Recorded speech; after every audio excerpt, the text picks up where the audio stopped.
Sanggar Cerita mempersembahkan. Apakah Ki Pekatik tahu siapa dua orang tawanan yang...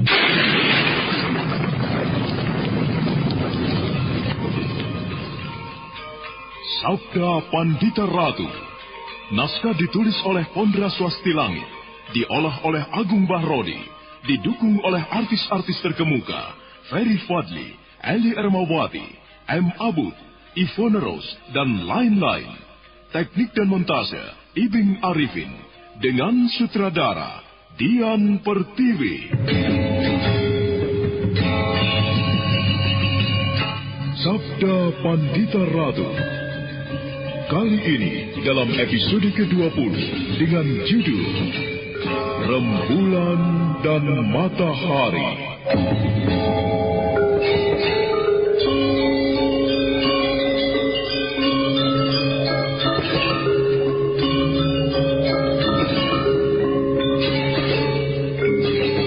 Dalam seri ke-595 ini, dengan para pemain, Herman sebagai Pekatik Kuda, Endang sebagai Emban, Husni sebagai Paracik Gading, Elias sebagai Lambong, Rifki sebagai Sambar Wulung, Lili Nur Indasari sebagai Ken Umang, dan Asdi Suhastra, pengantar cerita.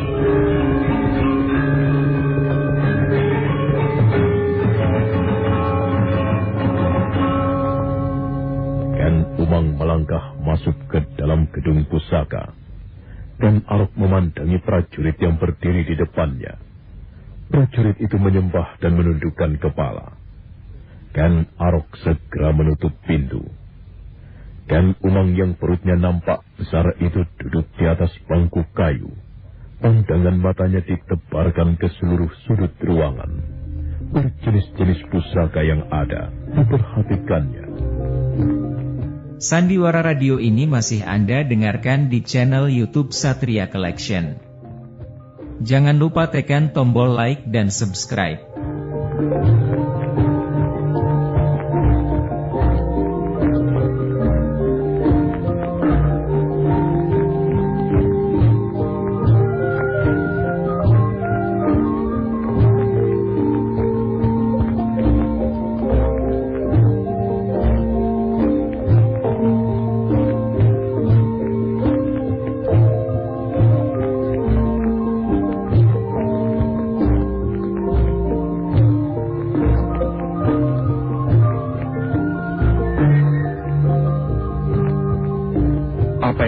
Kau kehendaki, Umang? Hamba, tuanku. Sebenarnya yang hamba kehendaki sekedar sebuah ketenangan batin. Semalaman hingga sore ini, Baginda tidak menengok hamba di Keputren. Jika tuanku berada di Keputren istri tua tuanku, mengapa tuanku berada di sana? Padahal istri tuanku itu tidak sedang berada di dalam istana, kembali ke Panawijen. Hamba merasa sedih sekali, tuanku. Lalu? Itulah sebabnya hamba memaksa diri memberanikan diri untuk menghadap tuanku. Setelah kau berhasil menghadap aku di sini, hamba cemas. Kau cemas kalau sampai aku terlena terlampau lama di Keputren Ken Dedes. Hamba, tuanku. Ken Umang, kalau kau ingin mengetahui apakah sebenarnya yang sedang bergejolak di dalam hatiku ini, aku berangan-angan tentang sebuah suasana yang menenteramkan. Betapa menyenangkan. Andai kata hubungan antaramu dengan Ken Dedes tidak perlu ada ketegangan.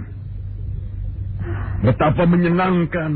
Andai kata kau dan Ken Dedes bisa rukun, bersama-sama mengabdi kepadaku, mendampingi aku. Sehingga aku tidak perlu pusing menghadapi sikapmu maupun sikap Ken Dedes. Hingga dengan demikian aku bisa memusatkan segenap perhatianku ke dalam urusan negara. Bisakah kau mengerti, Ken Umang? Tuanku menyalahkan hamba. Aku tidak sedang mempersoalkan salah dan benar. Aku mempersoalkan kehendakku. Umang, kau lihatlah semua persoalan yang ada. Jangan hanya dengan menggunakan cara pandangmu sendiri. Kau sekarang sedang hamil. Demikian juga dengan Ken Dedes. Ia juga hamil. Tentu aku tidak menghendaki jika sampai terjadi orang-orang yang sedang membawa calon anak-anakku itu sampai terjadi hal-hal yang tidak baik. Akan tetapi, tuanku telah mulai berat sebelah. Benarkah demikian, Ken Umang? Aku berat sebelah. Benarkah penglihatanmu itu sudah menggunakan cara yang baru saja aku ajarkan? Yaitu jangan hanya dengan menggunakan cara pandangmu sendiri. Sebenarnya lah setelah aku timbang-timbang, ternyata kau banyak melakukan sesuatu yang kurang kau pertimbangkan. Lenyapnya Pangeran Pati dari dalam istana, sebagian adalah karena kau. Bagimu, Anusapati hilang mungkin merupakan sesuatu yang kau harapkan. Sesuatu yang bisa menyenangkan hatimu. Kau ingat bagaimana kau berusaha membunuh Anusapati dengan mengirim racun di dalam makanannya. Juga usaha yang kau pergunakan dengan mengupah orang yang mempunyai kemampuan menggunakan ilmu teluh. Jika Anusapati mati, maka kau tentu akan merasa senang sekali. Tetapi tidakkah kau sempat membayangkan betapa semua mata kemudian akan memandangku, Umang? Bukankah tuanku telah berjanji? Aku telah berjanji kepadamu untuk kelak anak keturunan mula yang akan menjadi raja menggantikan kedudukanku di Singasari ini. Tetapi hal itu tidak berarti kau bisa berbuat sesuka hatimu. Umang, kau istriku, janganlah kau membuat cacat pada dirimu sendiri di mataku, yang pada akhirnya justru membuat aku kurang senang kepadamu.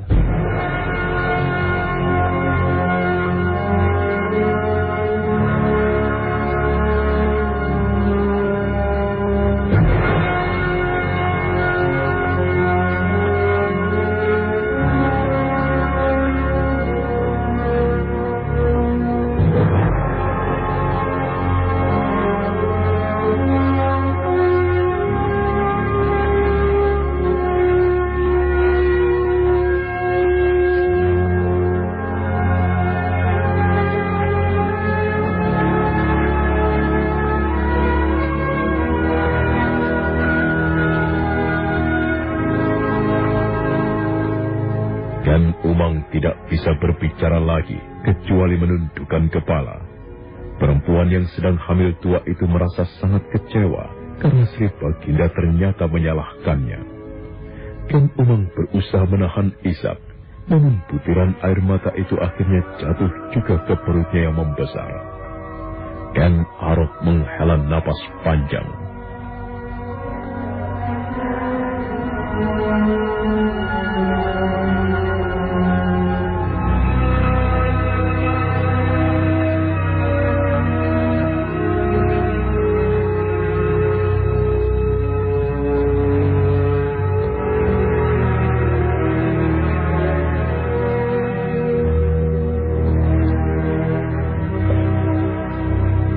Sudahlah, Ken Umang. Kembalilah ke keputraanmu lebih dulu. Tenangkan pikiranmu. Keadaan pikiran perempuan yang hamil sangat berpengaruh pada bayi yang akan dilahirkan. Sementara aku akan berada di sini. Biarlah hamba akan berada di sini, tuanku. Hamba merasa lebih tenang berada di sini bersama tuanku. Baiklah, Umang. Terserah kau.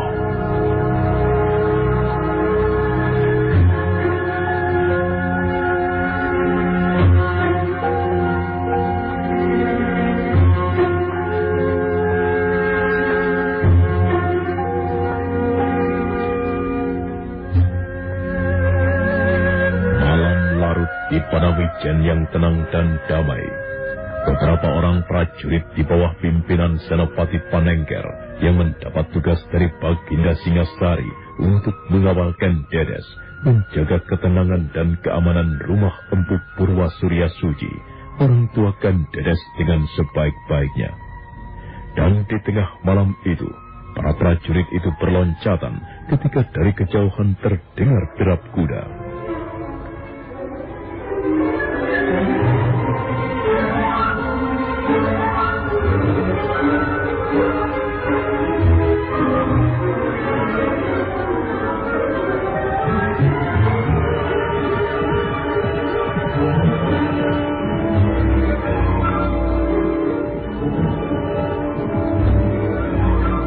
Suara kuda Senopati. Iya, aku juga mendengarnya. Bersiaplah kalian. Kita tidak tahu siapakah yang datang itu. Semuanya baris pendam, bersembunyi di balik semak-semak atau pagar. Bagaimana kalau ternyata orang berkuda yang sekedar lewat? Kalau sekedar lewat, biarkan saja. Matikan oncor di penapa itu. Ayo cepat. Ayo teman-teman, semuanya bersembunyi.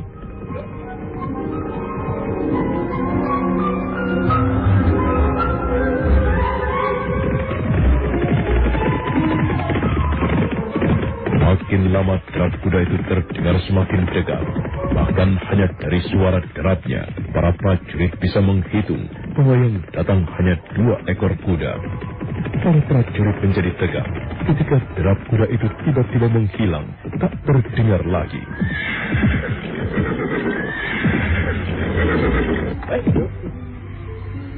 Mereka berhenti. Mencurigakan sekali. Semuanya siap siaga untuk menghadapi kemungkinan apapun.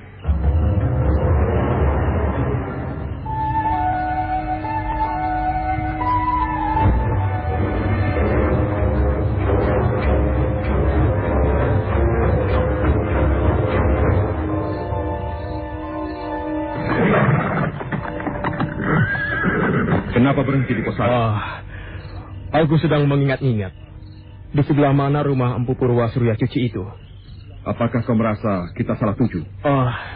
Tidak. Dulu aku pernah kemari karena ulah Senopati Narasinga yang tergila-gila pada Tuan Putri Kendedes, yang pada gilirannya menyeret kegilaan Senopati Banjarsari pula. Keduanya mati terbunuh. Benar-benar sebuah kematian yang sia-sia. Sebuah kehormatan bagi seorang senopati gugur di tengah palagan. Bukan mati karena perempuan. Dan kematian itu masih merenggut aku, Tunggul Ametung. Benar. Bagaimana? Apakah kita telah melewati jalan yang keliru? Tidak. Ya, sekarang aku sudah ingat. Rumah Empu Purwa Surya Suci itu berada di sebelah... iya, sebelah sana. Ayo.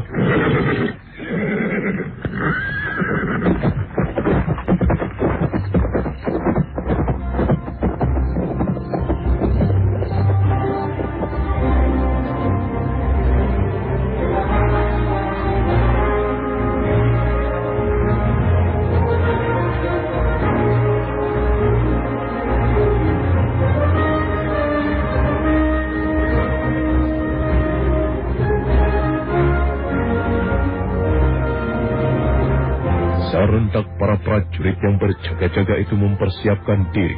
Suara derap kuda yang semula menghilang terdengar lagi, meski tidak berderap kencang. Semakin lama semakin dekat. Inilah prajurit telah menyiagakan teman-temannya. Sementara Senopati Panengger, seorang senopati muda yang belum terlampau lama menduduki jabatan senopati di Singasari itu, segera meloncat menghadang di jalan dengan pedang yang telah dilolos dari sarungnya. Berhenti! Siapa kalian? Adi Senopati Panengger. Kaukah itu? Kakang? Kakang Senopati Diposari? Iya, inilah aku. Senopati Panengger yang sudah mengenal Senopati Diposari dengan baik itu terkejut dan gembira. Demikian juga dengan para prajurit yang bertugas mengawal Kendedes. Semuanya kaget dan gembira. Beberapa saat lamanya, Senopati Diposari dan Rudra Bondo dikelilingi oleh para prajurit dan saling mengabarkan keselamatan masing-masing. Senopati Panengger kemudian membawa Senopati Diposari dan Rudra Bondo menyendiri. Sandiwara Radio ini masih Anda dengarkan di channel YouTube Satria Collection. Jangan lupa tekan tombol like dan subscribe.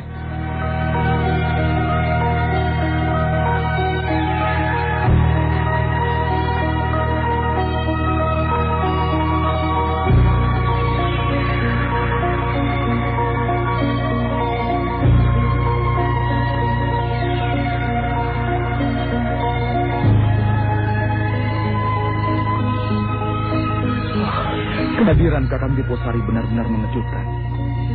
Sekaligus membuat aku bertanya-tanya. Mengapa Kakang Diposari menyusul kami ke tempat ini, Kakang? Sebelum aku jawab pertanyaanmu itu, aku ingin mengetahui bagaimana keadaan Tuan Putri Kendedes. Tuan Putri dalam keadaan baik. Tuan Putri yang kembali berada di kampung halamannya itu seperti menemukan kebahagiaannya kembali, Kakang. Tuan Putri terlihat gembira. Bisa disebut demikian. Oh. Lebih-lebih jika mengingat Tuan Putri saat ini sedang bersedih karena memikirkan keadaan putranya, Pangeran Pati Anusapati. Nah, aku sudah menjawab. Dan aku minta Kakang Diposari dan Tuan Rudro Bondo untuk menceritakan mengapa bisa muncul di tempat ini. Kami baru saja melaksanakan sebuah tugas yang diberikan oleh Sri Baginda. Dalam perjalanan kembali ke Singasari, kami singgah kemari. Perintah apakah dari Sri Baginda itu, Kakang? Sayang sekali ada Senopati Panengger. Aku tidak berhak menceritakan kepada siapapun.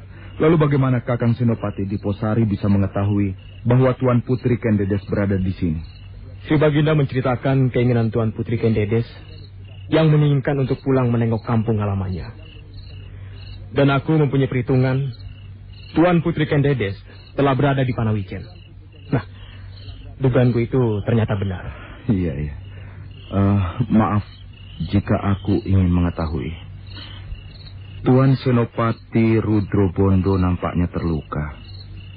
Benarkah dugaanku itu? Benar, Adi Panengger. Apakah terjadi sesuatu di perjalanan? Benar. Ada orang yang mencoba merampok kami. Namun kami bisa mengatasinya. Meski untuk itu, aku harus terluka. Rupanya perjalanan yang kau tempuh merupakan perjalanan yang melelahkan sekali, Kakang Diposari. Ya, kau benar, Adi Panengger. Kami memang letih sekali. Maka, tolong, izinkanlah kami beristirahat. Besok pagi saja kami akan menghadap Tuan Putri Kendedes. Tentunya tidak sekedar ingin beristirahat, bukan? Kakang Diposari dan Tuan Rudro Bondo tentunya juga lapar. Syukurlah kalau kau mengetahui hal itu. Baiklah, aku akan memerintahkan kepada seorang prajurit untuk menyiapkan makanan, Kakang.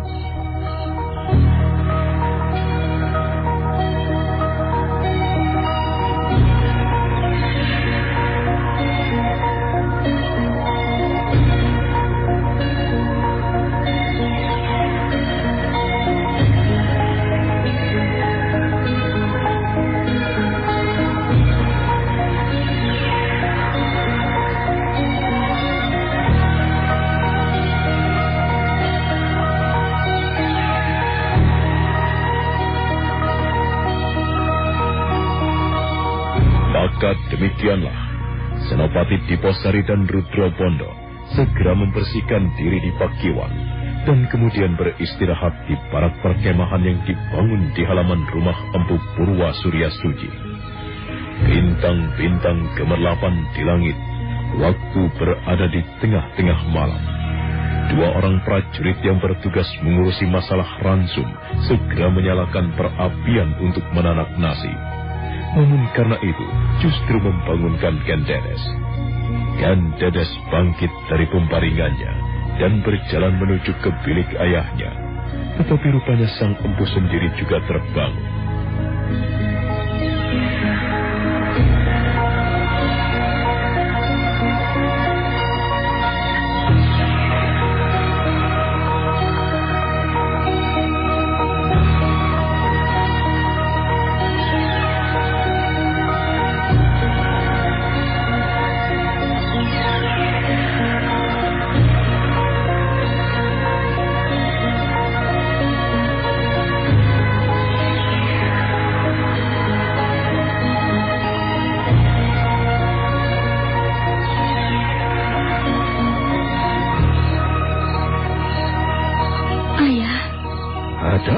Dedes?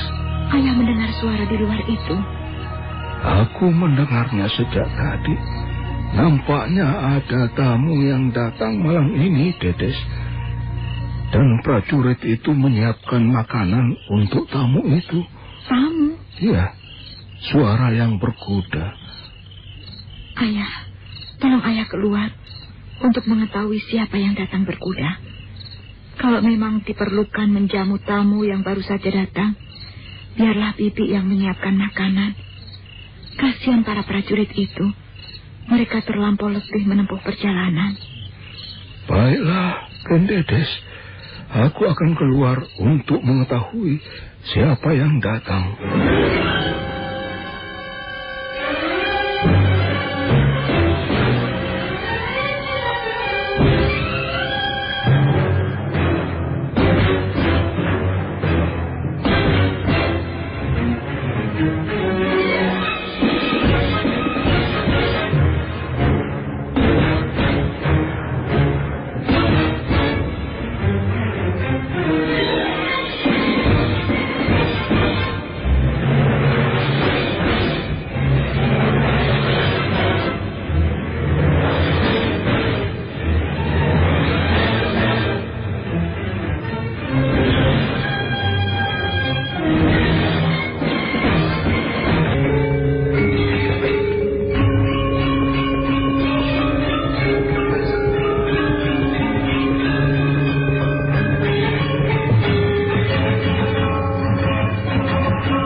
Senopati Panengger memerintahkan kepada beberapa orang prajurit yang bertugas mengurusi ransum untuk menyiapkan makan bagi Senopati Diposari dan Rudrobondo yang baru saja datang. Kesibukan yang terjadi di halaman rumah itu membangunkan Ken Dedes dan ayahnya Empu Purwa. Empu Purwa segera turun ke halaman. Senopati Panengger bergegas menyongsongnya. Sandiwara Radio ini masih Anda dengarkan di channel YouTube Satria Collection. Jangan lupa tekan tombol like dan subscribe.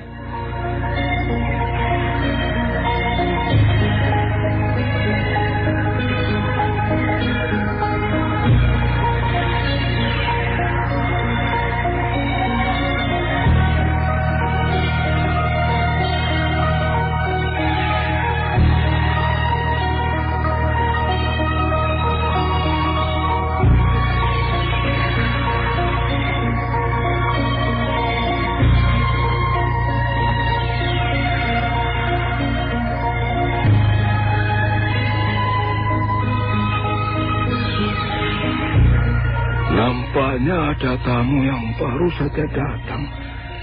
Benarkah dugaanku itu anak Mas Senopati Panengger? Benar, Empu. Mohon maaf. Barangkali kesibukan para prajurit ransum untuk menyiapkan hidangan mengganggu tidur Empu yang nyenyak.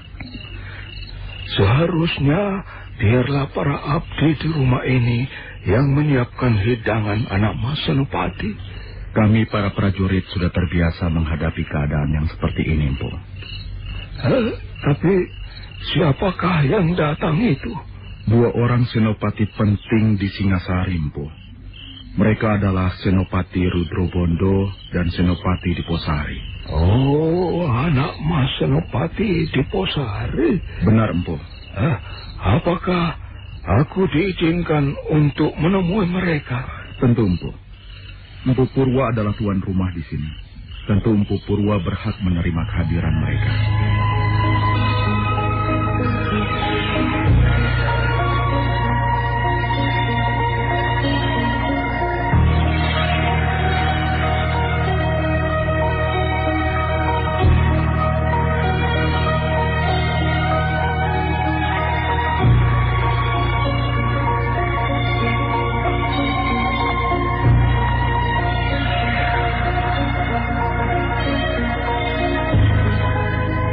Senopati Diposari bergegas berdiri dan mengangguk hormat. Demikian Empu Purwa berjalan mendekati mereka yang berada di sebuah barak. Rudrobondo yang mengira bahwa lelaki tua itu tentu ayah Ken Dedes bergegas memberikan penghormatan pula.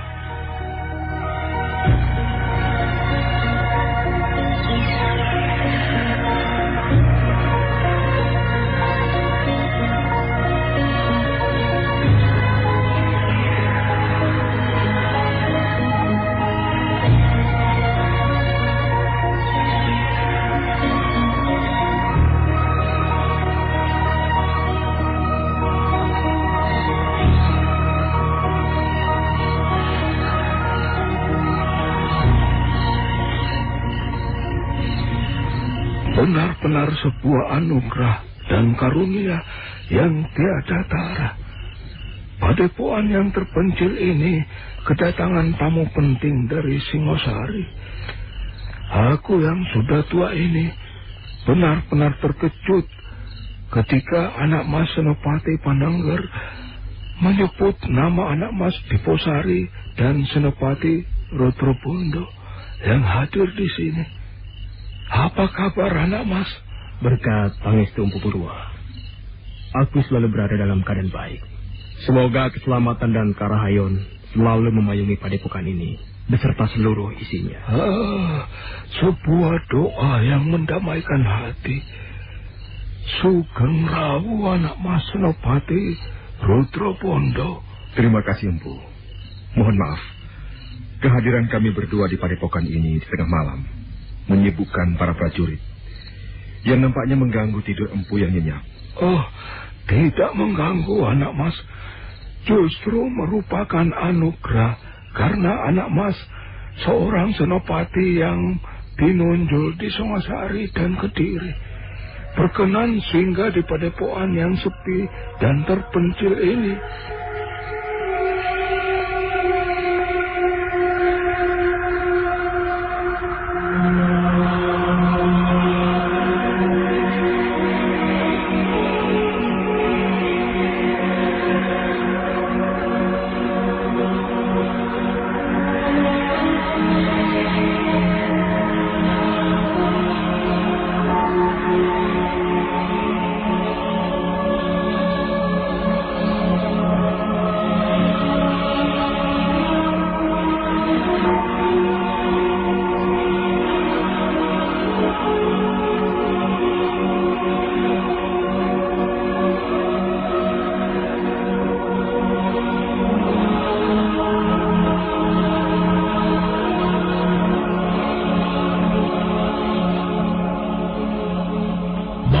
Demikianlah, dengan ramah Empu Purwa Surya Suci, mertua dari Raja Singasari, mempersilahkan kedua tamu yang datang di tengah malam itu dengan sebaik-baiknya.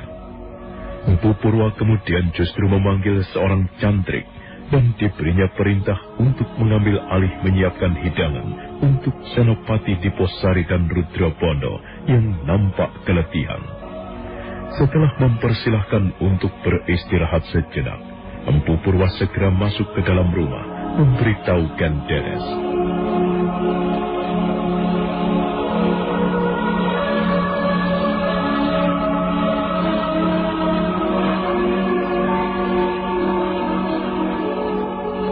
Benarkah ada tamu yang datang, Ayah? Benar, Ken Dedes. Siapa? 2 orang senopati penting dari Singosari. Senopati Rudrapondo dan Senopati Diposari. Ah, Kakang Senopati Diposari. Benarkah, Ayah? Benar. Apakah mereka mendapat perintah dari Sri Baginda untuk menyusulku kemari? Mereka tidak menyebutnya, Ken Dedes. Aku akan menerima mereka, Ayah. Barangkali ada sesuatu yang sangat penting yang akan disampaikan kepadaku. Apakah aku yang akan memberitahu mereka bahwa kau akan menerima kehadiran mereka di sini, Ken Dedes? Jangan Ayah yang mempersilahkan. Biarlah Senopati Panengger yang melakukan. Dan Ayah, aku minta untuk menemani aku di sini. Maka demikianlah, Senopati Panengger kemudian mempersilahkan kepada Senopati Diposari dan Rudrapondo untuk menghadapkan Dedes.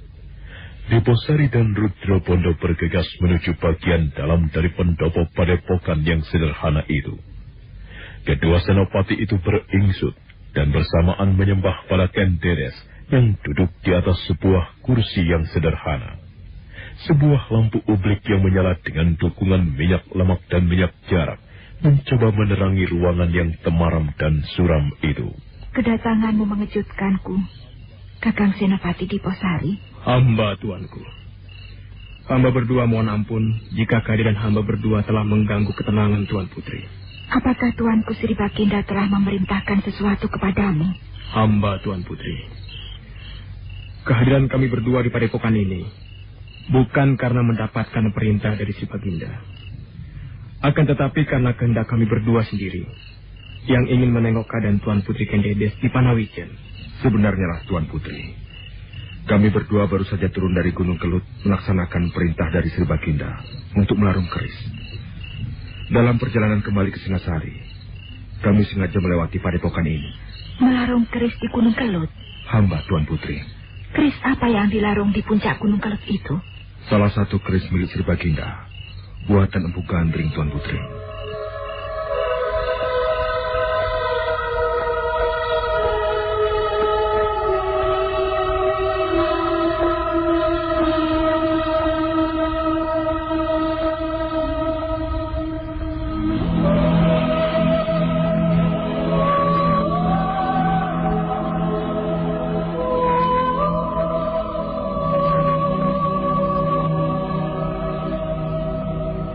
Pandangan mata Ken Dedes tidak berubah.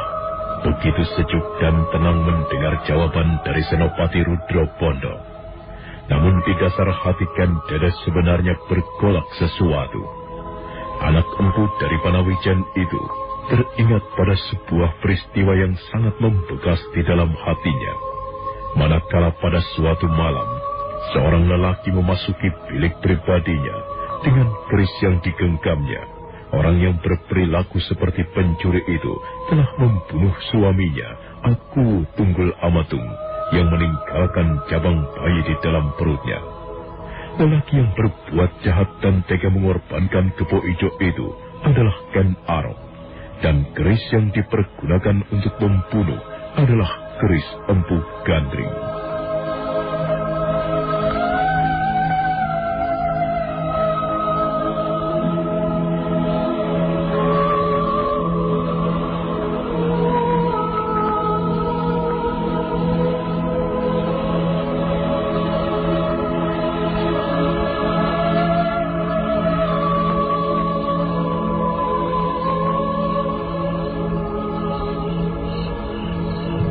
Baginda memerintahkan kepada Kakang Senopati berdua untuk melarung keris Empu Gandring.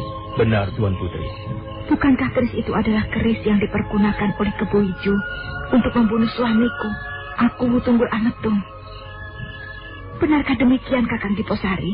Hamba, Tuan Putri. Dugaan Tuan Putri benar. Dan apakah Kakang berdua telah melaksanakan tugas itu dengan baik? Kami berdua telah melarungnya, Tuan Putri. Bagus.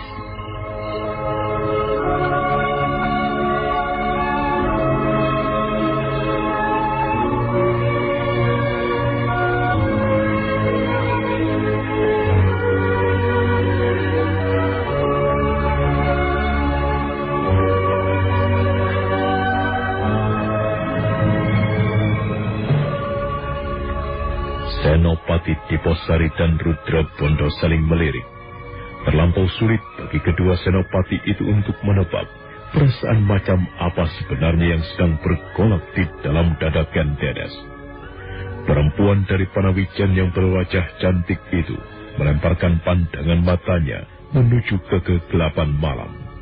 Sedangkan ayahandanya, Empu Purwa Surya Suci, memilih diam, tidak ikut membicarakan apapun. Pertanyaan Ken Dedes berikutnya adalah sebuah pertanyaan yang tidak terduga-duga.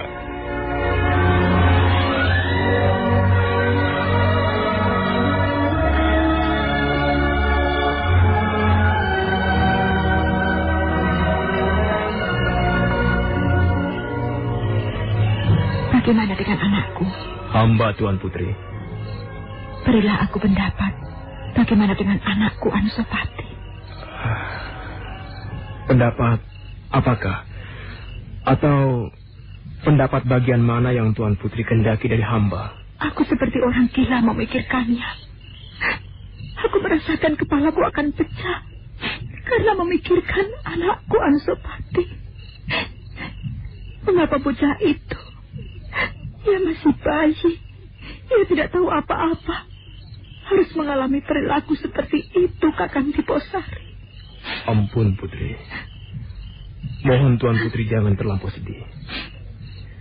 Sebenarnya, dalam perjalanan hamba berangkat mendaki Gunung Kelut untuk melarung keris Empu Gandring, kami berdua telah singgah di padepokan Dandang Kedaga.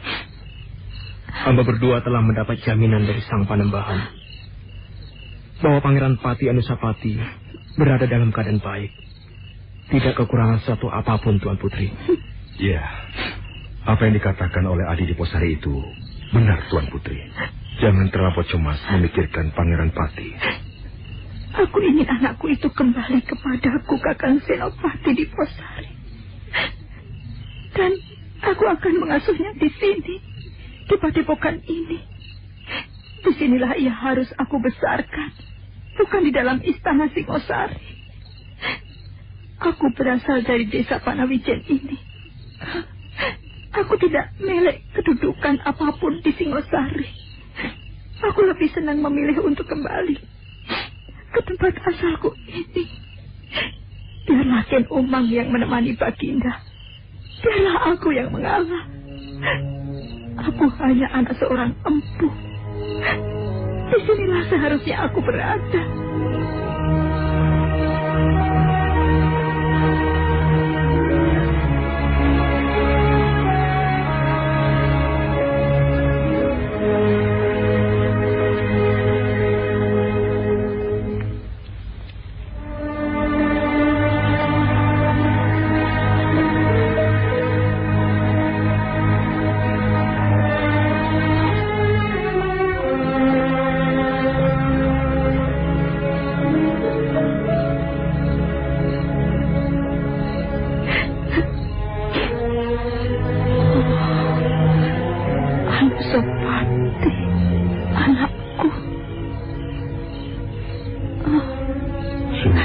Kendedes, jangan terlampau sedih.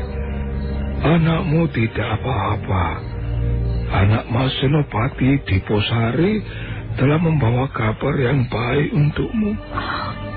Cucuku Pangeran Pati berada dalam keadaan sehat.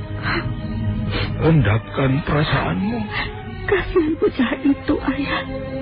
Dia masih bayi. Iya, Ayah bisa mengerti perasaanmu.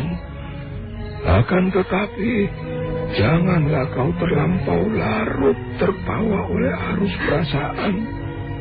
Terimalah apa yang terjadi itu dengan ikhlas. Hati tenang dan tentram. Aku ikhlas, Ayah. Biarlah aku kembali jadi orang biasa. Biarlah Anusapati cukup mendapat sebutan sebagai Anusapati, bukan Pangeran Pati. Biarlah ia hidup dan dibesarkan di sini, Ayah.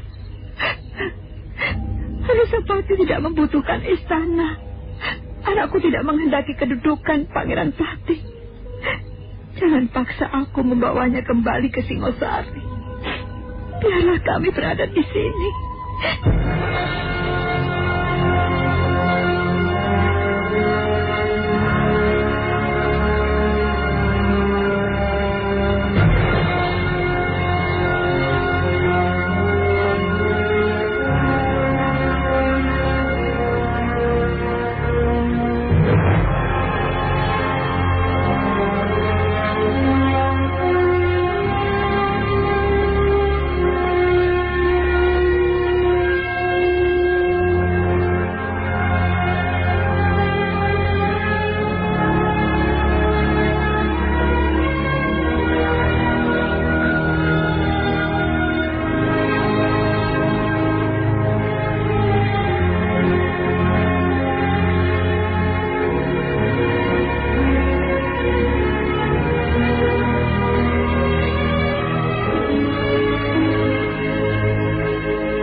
Baik Diposari maupun Rudra Bondo merasa tidak sependapat dengan keinginan Ken Dedes. Karena hal itu akan memberikan peluang yang semakin besar kepada Ken Umang untuk berbuat sesuka hatinya. Namun baik Diposari maupun Rudra Bondo tidak melahirkan isi hati itu ke dalam ucapan. Disimpannya gejolak itu rapat-rapat di dalam dadanya. Sandiwara Radio ini masih Anda dengarkan di channel YouTube Satria Collection. Jangan lupa tekan tombol like dan subscribe.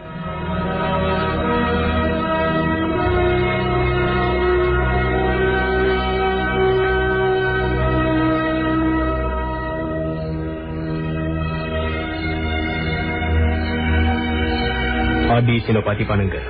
Bagaimana, Kakang?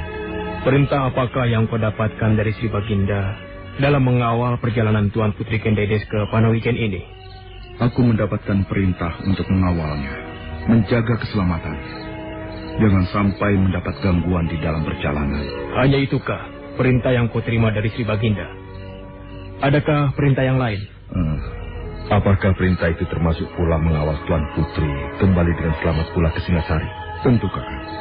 Bagaimana kalau Tuan Putri Ken Dedes itu tidak mau kembali? Tuan Putri Ken Dedes tidak mau kembali? Iya.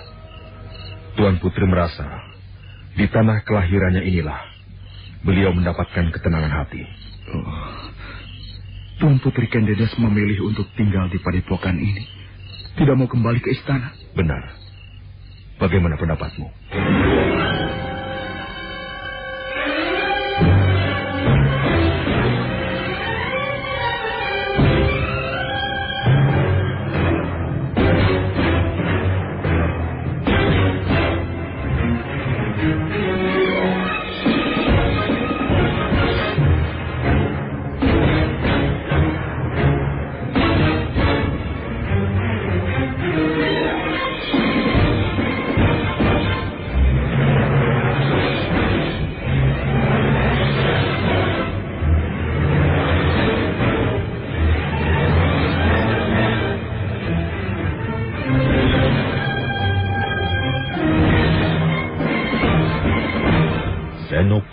Panengger terkejut mendengar pertanyaan itu. Senopati Panengger bahkan sampai harus menggeser duduknya untuk mendapatkan keyakinan atas apa yang baru diucapkan oleh Senopati Diposari dan Rudrobono.